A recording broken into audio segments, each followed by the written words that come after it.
Hello,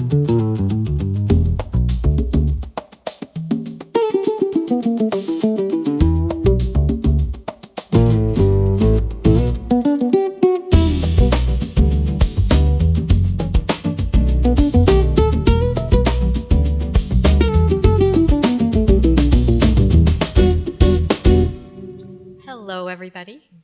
Here we are at FCTV, where the beach and the ocean gather in community, as artworks by Sarah Beach Cristani will be displayed at the gallery through September 4th. The show is titled Gathered. Each painting is a gem embodying the unique in the everyday. Over time, Sarah's work has evolved from careful observation toward greater simplification, where shape, rhythm, and color carry as much meaning as light and realism. Through this process, she invites viewers to pause, look directly, and discover the beauty, warmth, and quiet significance of the ordinary things that surround us. Next at the gallery at FCTV will be the spiritual and transformative elixir of artworks by Ocean Eversley, to be displayed from September 14th through October 30th. I've seen Ocean's work, and it's exquisite, not to be missed. As Ocean's description says, we are invited to a dreamlike world where the characters are intertwined with their surroundings and share poetic insight. From Woods Hole, and for more of what's offered here at FCTV, from Woods Hole to Falmouth Heights, the 54th annual running of the 2026 ACICS Falmouth Road Race was captured live by FCTV cameras. If you missed it, go to FCTV's YouTube channel to relive this exciting race. I'd like to invite you to join the FCTV family. A single membership is still only $35 for the whole year. It's a great way to support this wonderful nonprofit organization. Go to fctv.org to subscribe.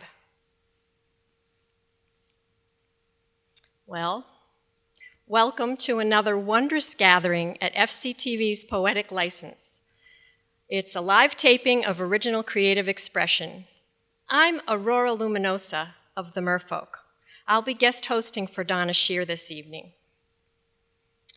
And as I look through my crystal scallop shell, I see her shining on yet again as host of Poetic License come September. We can't wait to have you back, Donna. Tonight's suggested theme is your choice.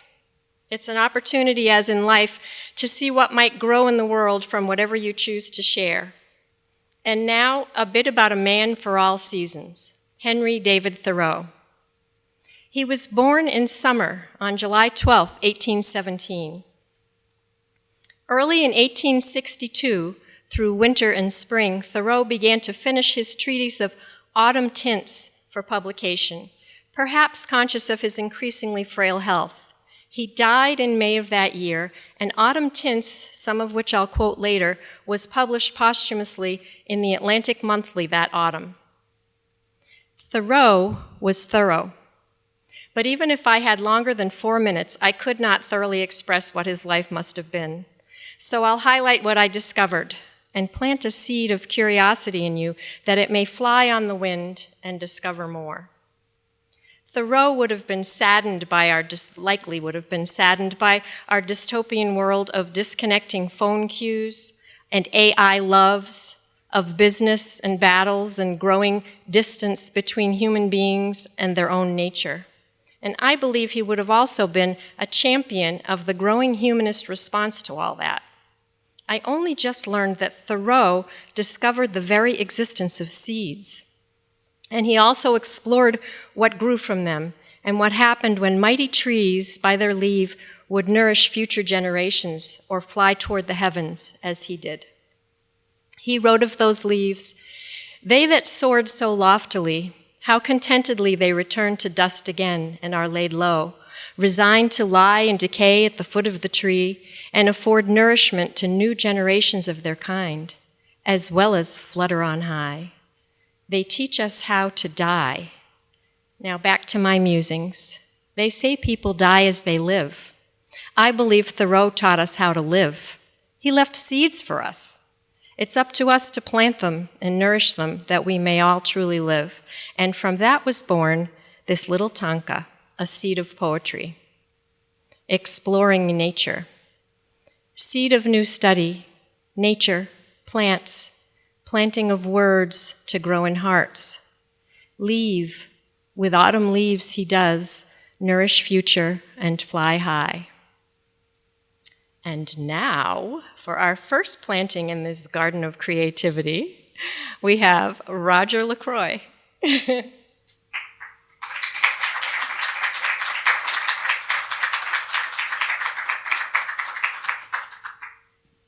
This song was inspired by someone I once knew. It's about survival, and it's called Painted Smile.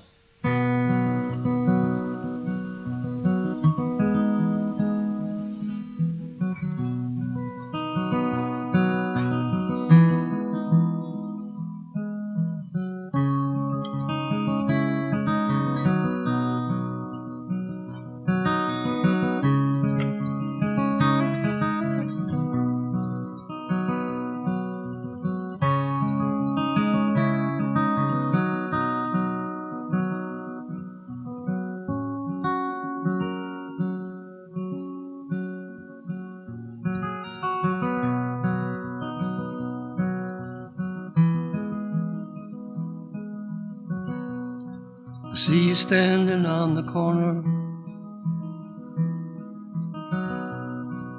in the night, in the rain. Neon lights shine all around you, but the night hides your pain. What do you see in the mirror? As you are painting on your smile, you tell yourself it's not forever. You say it's only for a while, just for a while.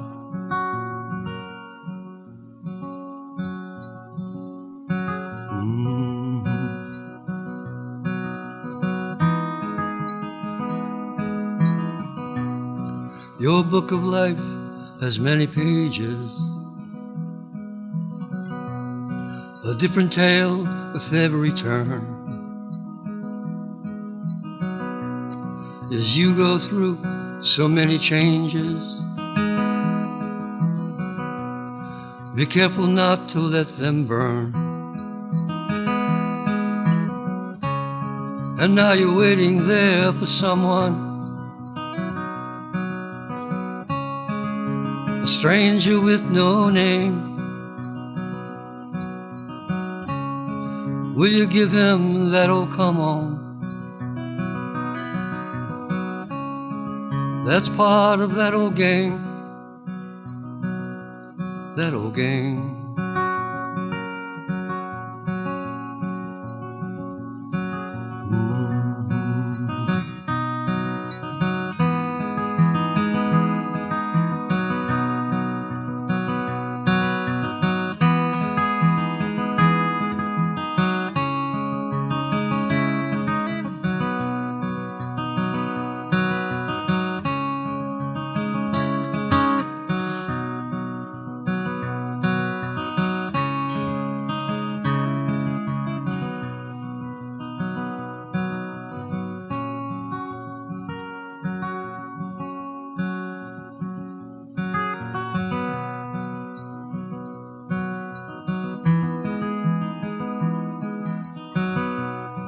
Now you walk from your corner through the night all alone. Neon lights shine no longer, and so you make your way on home. What do you see in the mirror as you wash away your smile? You tell yourself it's not forever. You swear it's only for a while, just for a while.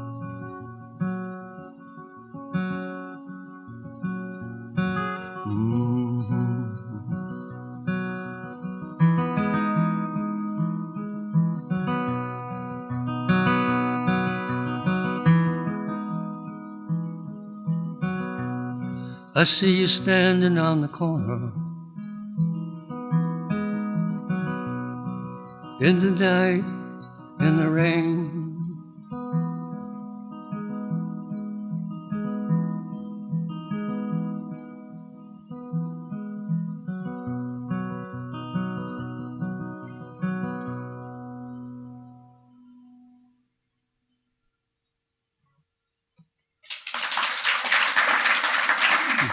Thank you.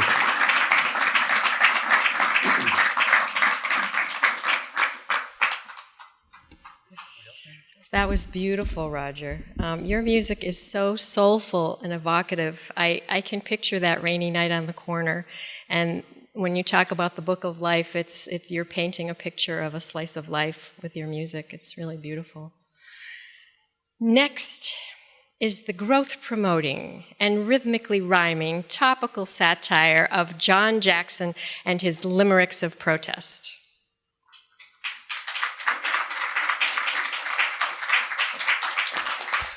Well, as I was introduced, my shtick is limericks of protest. You can look that up, limericksofprotest.com. Writer's choice, they say. So out of the 40-some-odd limericks I've published since the last time we were here, I printed out 20 of them, and if you can see, they've got slash marks through many of them, trying to keep to a time limit.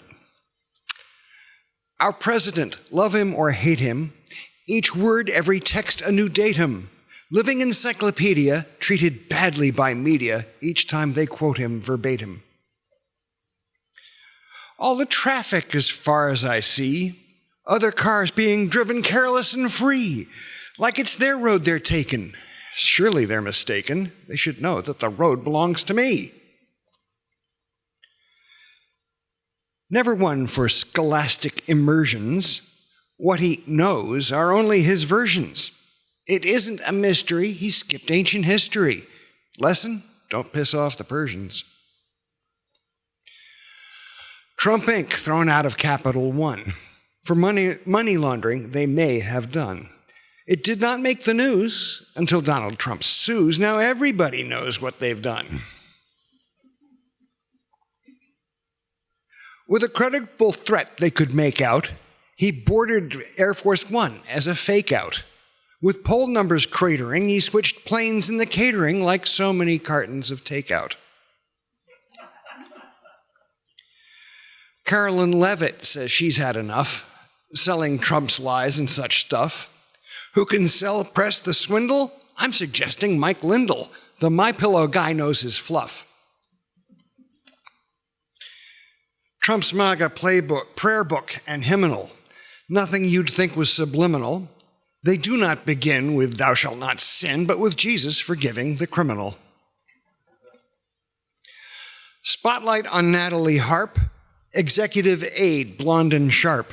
She makes sure his news conforms to his views, weaving the world to his warp. And on a bit of local topic, in North Falmouth, if you've passed through, you may have seen signs decrying no bus depot at the corner of North Falmouth Highway and Winslow, the former cheese shop. I have a suggestion for a protest song. Donut, no bus parking. Donut, no bus parking. Thank you.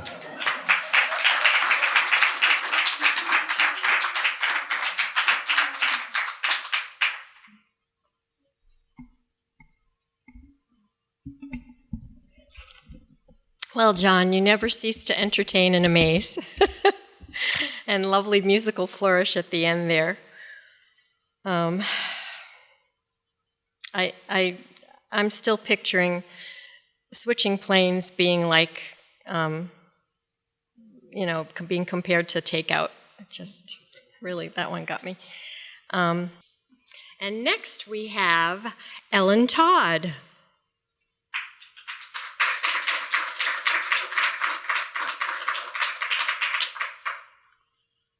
Hello, I'm Ellen Todd, storyteller.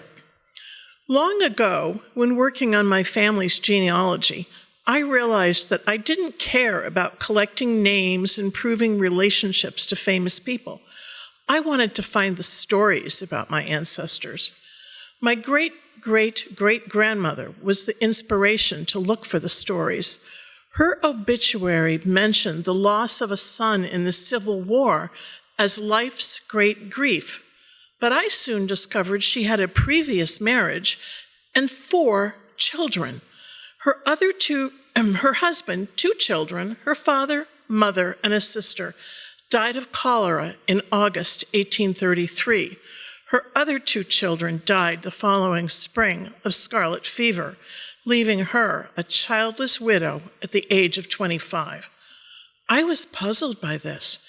How was the loss of one life's great grief when she had lost so many in less than 3 weeks? I set out to write the story of her life, certain that I would need to make up details and call it historic fiction. Then I discovered hundreds of letters at the Dayton Metro Library in Ohio that were written by and to this family. I photographed letters, I transcribed letters, and I started to work on Mary's story. Some of my guesses were even true. Before I got very deep into Mary's story, I had an unexpected interruption. Mary's father, Horton Howard, started to speak to me and insisted that I must write his story. I tried to ignore this figment of my imagination with no success. Horton continued to insist that I must write his story first. A few friends laughed at me about Horton talking to me, but I was lucky to be in a writing group with an author who gave me some advice. If your characters talk to you, it's a good idea to listen. They are usually right. I'm glad I listened to him. He was right. After years of work, I have almost finished Horton's story. I had written sections of the book, leaving the hard parts for later. About a year ago, I decided to start at the beginning and work straight through to the end. Last week, I wrote the last chapter. I need to fine-tune some of the chapters to make a readable story out of the facts, but that has gotten easier and faster with practice. Through his letters, I've gotten to know Horton Howard very well. He taught me U.S. history in a way that I never learned it in school. I watched Horton lead anti-slavery Quakers to the Northwest Territory, later Ohio. He advocated for abolition, possibly worked the Underground Railroad. I have visited national forests that he once owned. I've witnessed the death of his first 2 wives and 4 of his daughters, and his own death from cholera. I've read a few of the letters from after his death, and I know that his sons and daughters continued Horton's search for justice. They wrote about repealing Ohio's restrictive black laws and about women's suffrage. I'll soon have Horton's story totally finished, and I'll be glad to say, so long, Horton. It's been good to know you. Now I look forward to knowing Mary and her siblings.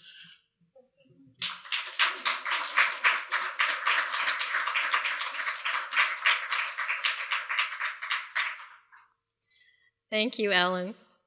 Not to alliterate, but I love hearing Horton from history speaking to you, and amazing things that are in your family history about abolition, Underground Railroad, and women's suffrage and all that. Just as you skillfully arrange and care for plants in your own garden to create a beautiful landscape, so too you arrange words to create the fascinating landscape for your stories. And next we have Dan Tanner.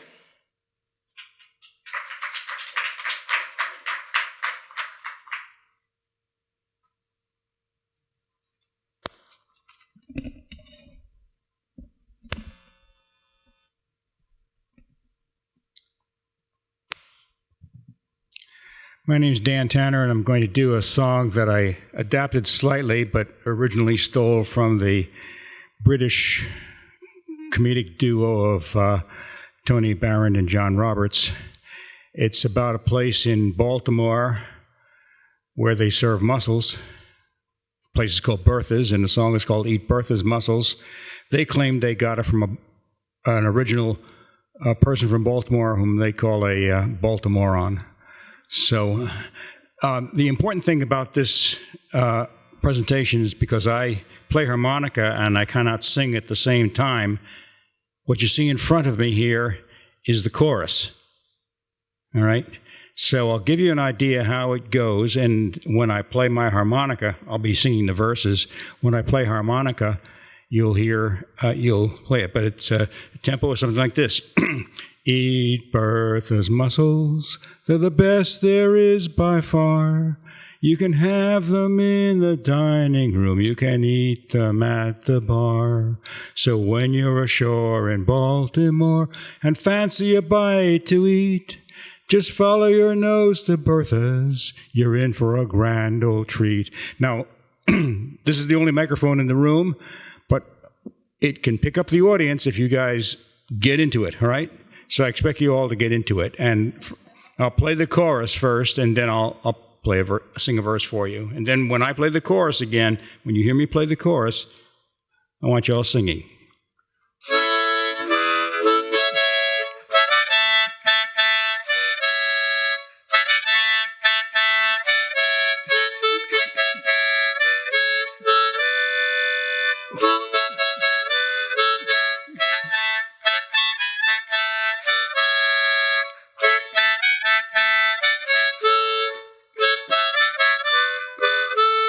Well, the sailor went to Bertha's with a problem most severe. His manly pride had atrophied on a voyage of 14 years. Well, he ate a plate of mussels. Now he sings in a much deeper key. His jib boom set right, he'll be in port tonight, and he'll never return to sea. So,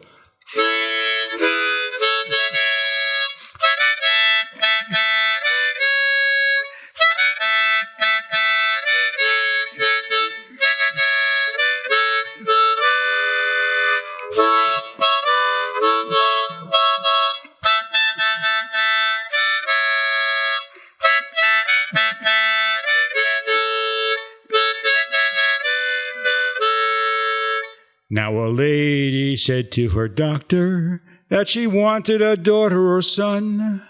The doctor told her with a shake of his head, "You'll never have either one."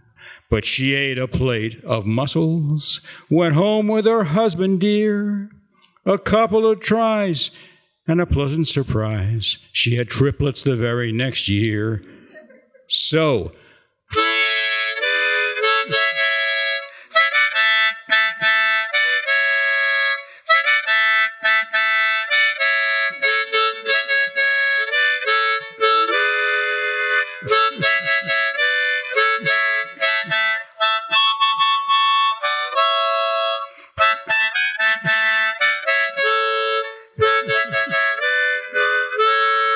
well, they'll cure your diarrhea, your constipation too. They're good for the mumps, measles, goosebumps, chicken pox, even the flu. Yes, they will help what ails you. They'll make you feel all right. For whatever your need, they're guaranteed at least 5 times a night. So,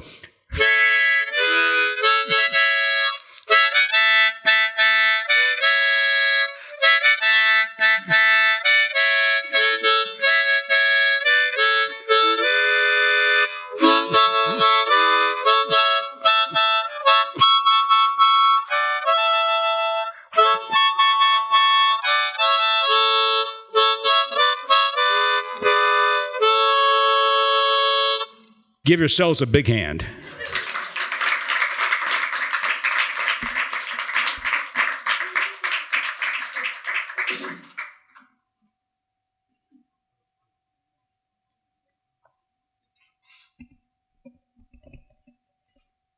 Thank you, Dan. Once again, you have tilled the soil of a memorable tune from the past to see what grows.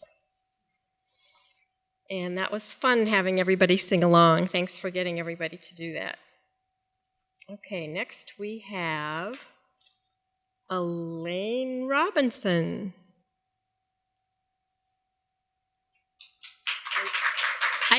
I think whatever she does, it's going to go swimmingly. It is. Yes, very swimmingly.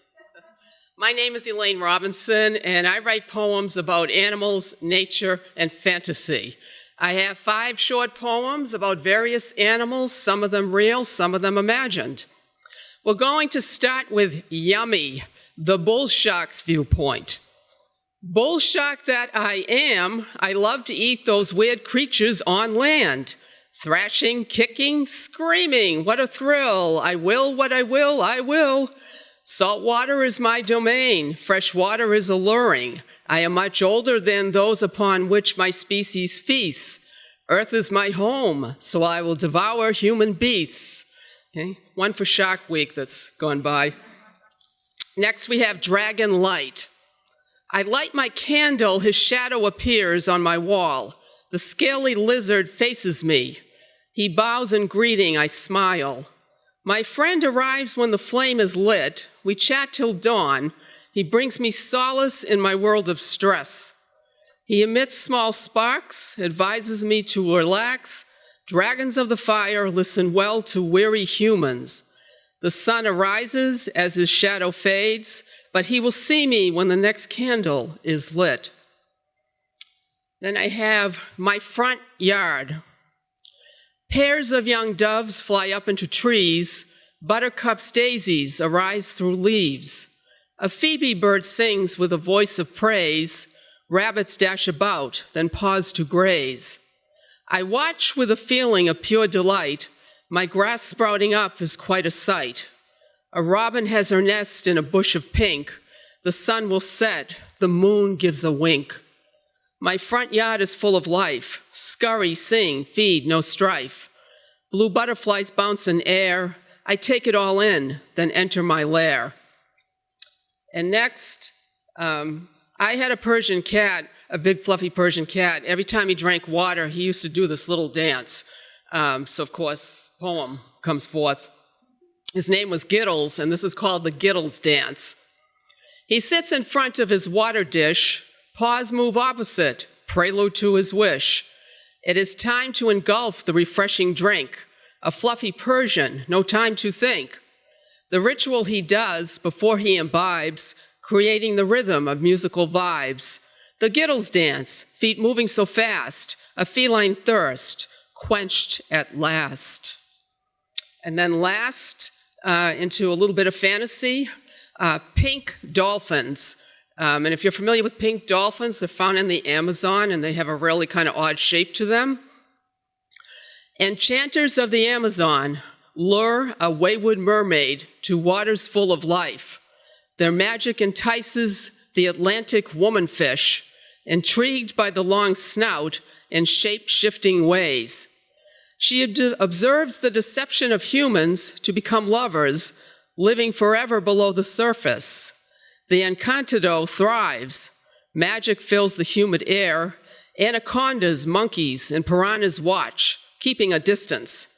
Mentally, she makes notes. A dolphin swims by. Her hand caresses pinkness and smoothness. Enticed to remain, she bids adieu, swims back to a northern home, bringing visions of alluring pink dolphins.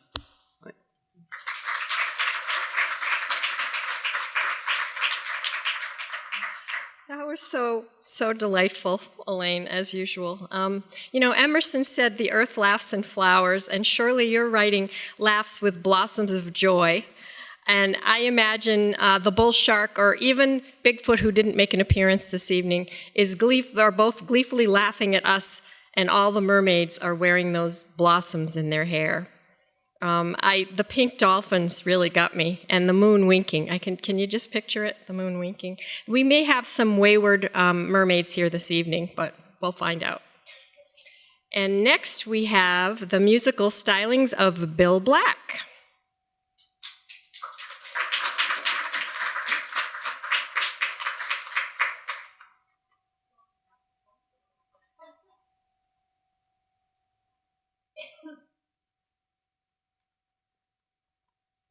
Good evening to you all. I was nearly 50 years old and had gone through the birth of two great sons before I actually realized how wonderful babies are. I'm sure that most of you would agree with that. I'm dedicating this song to the babies who will never know life as a result of the shenanigans that went on up in the State House last week. The song is called "The Cry of the Unborn." There's a voice crying out in our country today, and no one can ignore what it's trying to say.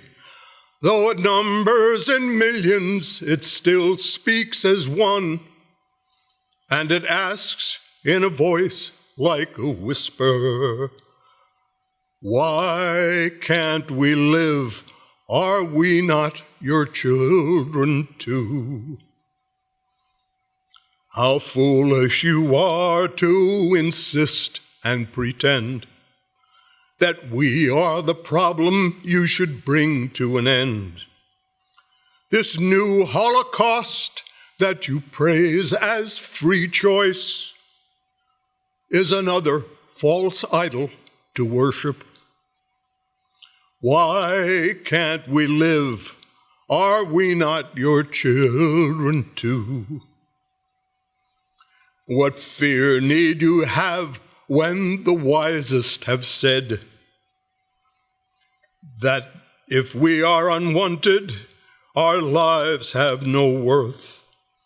Your privacy's sacred as they read the law.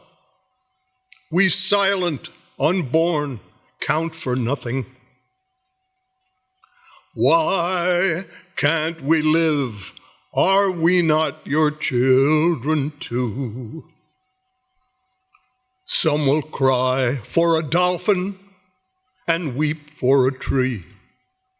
All nature is sacred, they preach constantly.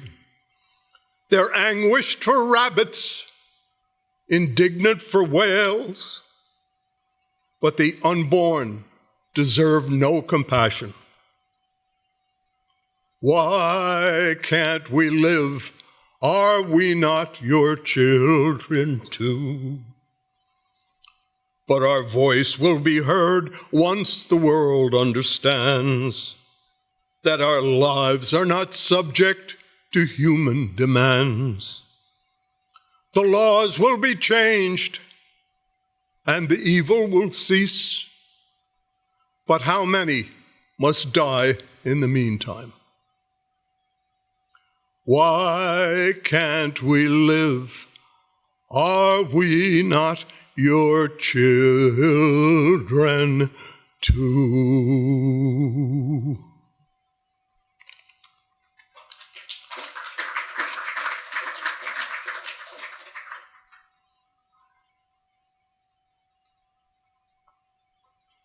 Well, Bill,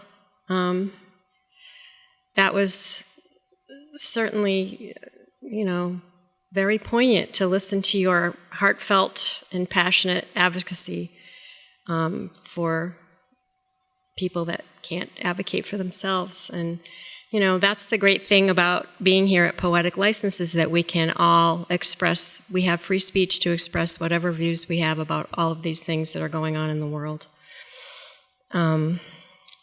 And next we have Dunya McPherson and Eugenie Kufler. And I just want to tell you a little bit about them. Dry Rain is a structured improvisation for a dancer and a musician. So Dunya is a New York Times acclaimed dancer and National Endowment for the Arts choreographer. And Eugenie Kufler is a Paris-based composer-performer. She makes radio works, film scores, solo and ensemble music theater pieces, and performs with other improvisers in Paris. and we have them here tonight.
thank you to the crew for rearranging things for that performance. And thank you for Junia and Eugenie. It was called Dry Rain, and what I noticed, it's so evocative you could imagine different things as you watch, but what came to me as the music flowed through both of you was birds and wild creatures, and also those seeds flying on the wind and planting their messages as they go. So thank you for that. And now we have an errant mermaid coming up here. This is Hannah Wordmuller of the Merfolk, playing an original song.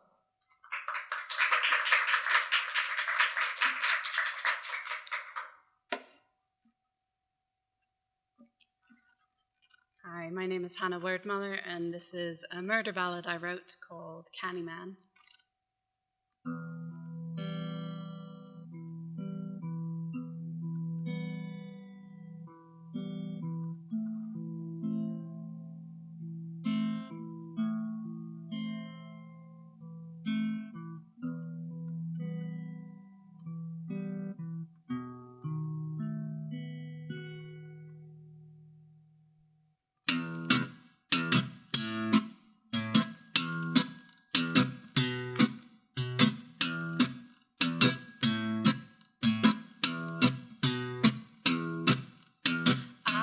Girl, not even 15, when that Candyman laid his eyes on me. He took me for a walk down by the riverside. I went just to be polite, but he asked me to be his bride. But I was just a girl, not even 15, so I said, oh Candyman, it just ain't meant to be. Oh, that Candyman, he took me by the hand, put his hands around my neck and pushed me to the ground. At first there was a fight and we struggled no more, and I ran and left that man bleeding on the floor. Oh, Candyman, his body never found. Oh, Candyman, he never made a sound. Oh, Candyman, his hands and feet were bound, and oh, that Candyman, I put him in the ground.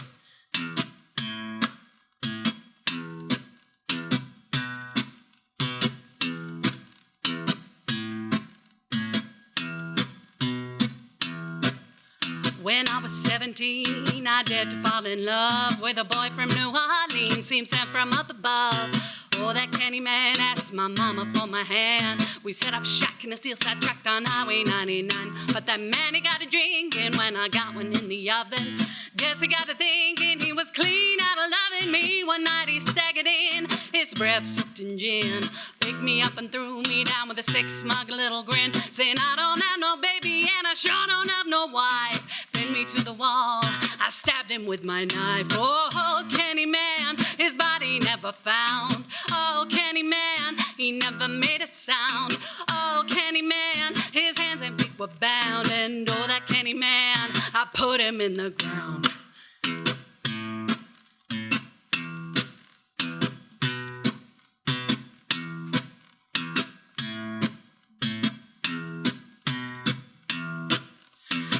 A bag and ran, left my trouble pass behind to find a fresh new start, if not peace of mind. 3 years passed, maybe more, it was quite unexpected when a man knocked at my door. Pardon me, ma'am, I'm a detective.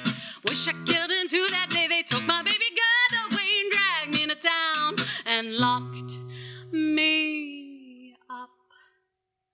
And in the twilight sun, at the square I was hung, my hunched frame darkly silhouetted,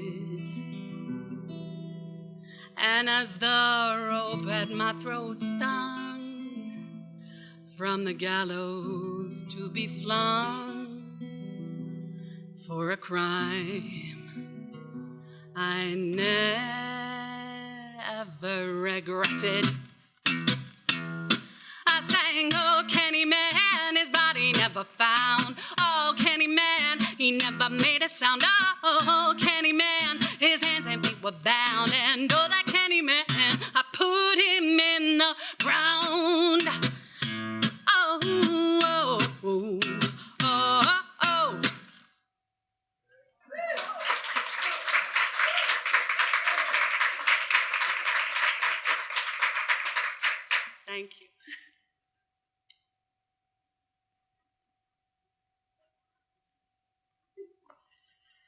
Wow, that was really powerful, Hannah.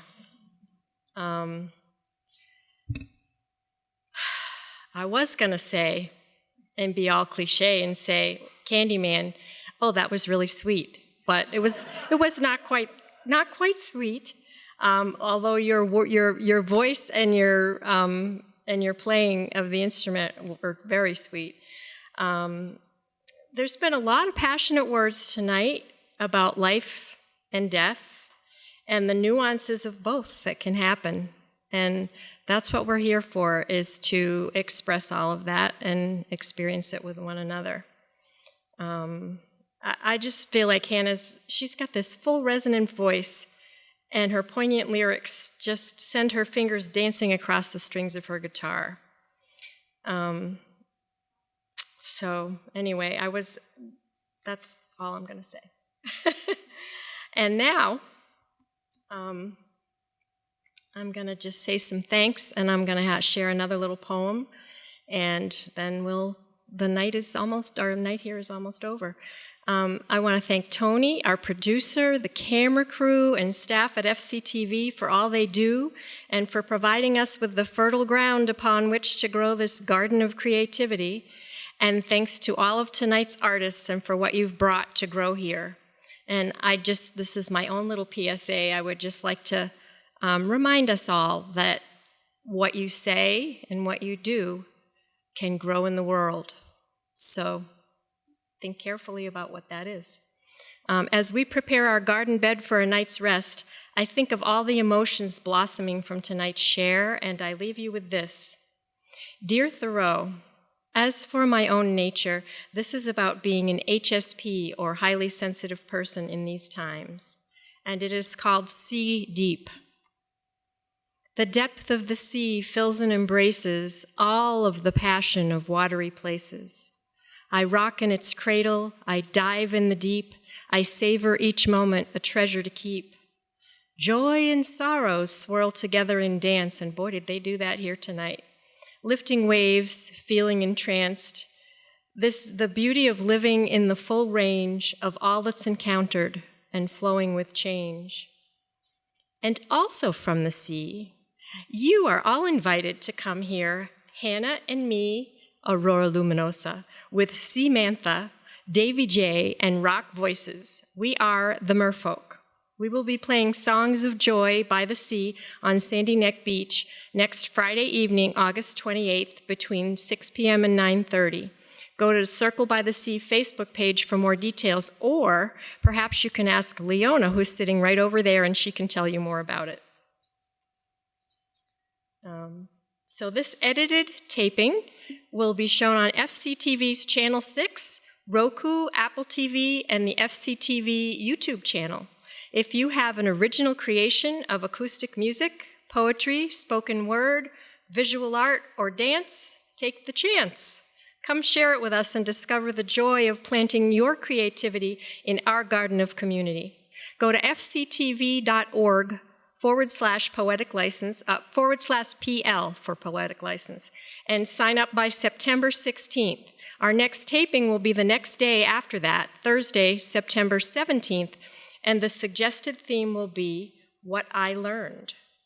Audience members don't have to sign up ahead of time and are always welcome, and thank you to all the audience members that came today. So, see you in September. And until then, it takes sunlight to grow this garden of creativity and community. Let's send lots of love and light to our dear friend Donna Shear, who always reminds us to shine on.